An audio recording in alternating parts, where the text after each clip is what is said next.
music theory ကိုစာပြီးလေ့လာတော့မယ်ဆိုလို့ရှိရင်ကျွန်တော်တို့အရင်ဆုံးရင်းနှီးရမှာကတော့ step လို့ခေါ်တဲ့မြင်းချောင်း၅ချောင်းအကြောင်းပဲဖြစ်ပါတယ်။ဒါကိုကျွန်တော်တို့တွေက၅ချောင်းမြင်းလို့လည်းခေါ်ကြပါတယ်။ဘာလို့ဒီလိုမြင်းတွေကိုသုံးတာလဲဆိုလို့ရှိရင်တော့ကျွန်တော်တို့အကြောင်းပြချက်ကတော့ရိုးရှင်းပါတယ်။စာအုပ်တစ်အုပ်ကစာရေးဖို့အတွက်သုံးတယ်လို့ပဲဒီ step တွေက note တွေရေးဖို့အတွက်အသုံးပြုတာပဲဖြစ်ပါတယ်။ပြောရရင်တော့ template ကြီးတစ်ခုပေါ့။ step တစ်ခုမှာဘာတွေပါဝင်လဲဆိုလို့ရှိရင်တော့ကျွန်တော်တို့တွေ line လို့ခေါ်တဲ့မြင်းချောင်း၅ချောင်းနဲ့ space လို့ခေါ်တဲ့ကြားလက်နေရာလေးခုပါရှိပါတယ်ကျွန်တော်တို့ဒီ line တွေ space တွေကိုများသောအားဖြင့်ကျွန်တော်တို့တွေကအောက်ကနေပဲအမှတ်စဉ်ကိုစမှတ်ကြပါတယ်ဥပမာမြင်းချောင်းနေဆိုလို့ရှိရင်1 2 3 4 5 space တွေဆိုရင်လည်း1 2 3 4ဆိုပြီးတော့ကျွန်တော်တို့ဒါ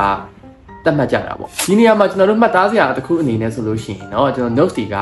အောက်ကနေအပေါ်ကိုရောက်ရင် high pitch လို့ခေါ်တဲ့အမြင့်တန်အောင်ရောက်သွားပြီးတော့အပေါ်ကနေအောက်ကိုပြန်ဆင်းလာတယ်ဆိုလို့ရှိရင် low pitch လို့ခေါ်တဲ့အနိမ့်တန်တွေကိုပြန်ရောက်သွားပါတယ်ဥပမာအနေနဲ့ဆိုလို့ရှိရင်တော့ကျွန်တော်အထက်မြင့်တိုက်တွေလိုပဲပေါ့အောက်ကနေအပေါ်တက်ရင်ပုံမြင့်လာတယ်အပေါ်ကနေအောက်ရောက်တယ်ဆိုရင်ပိုပြီးနှိမ့်လာတယ်ဒီသဘောတရားလေးပါပဲနောက်ထပ်မေးစရာမေးခွန်းတစ်ခုရှိလာတာကဒါဆိုရင် notes တွေကို line တွေပေါ်မှာဘယ်နေရာမှာဘယ်အမှတ်ကဘာ note ဆိုတာကိုဘယ်လိုမျိုးသိနိုင်မလဲပေါ့ဒါမျိုးကတော့ကျွန်တော်တို့ notes တွေကို step ပေါ်မှာဒီတိုင်းတင်လိုက်ရုံနဲ့တော့ဘာ note မျိုးစားဆိုပြီးခွဲလို့မရသေးပါဘူးဒီလိုမျိုးခွဲဖို့အတွက်ဆိုလို့ရှိရင်တော့ကျွန်တော်တို့ရဲ့ဒီ step ရဲ့အရှိမှာ club လို့ခေါ်တဲ့သင်္ကေတလေးတစ်ခုကိုပြန်ပြီးသုံးရပါတယ်ဥပမာအနေနဲ့ဆိုရင်တော့အသုံးများတာကတော့ travel club ပဲဖြစ်ပါတယ်ဒါတွေကိုတေချာသိသွားပြီဆိုလို့ရှိရင်တော့ note ဖတ်ရတာအရင်ကလွယ်ကူသွားပါပြီနောက်ဗီဒီယိုတွေမှာတော့ကျွန်တော်တို့ဒီ notes တွေကို club လေးတွေနဲ့တွဲပြီးတော့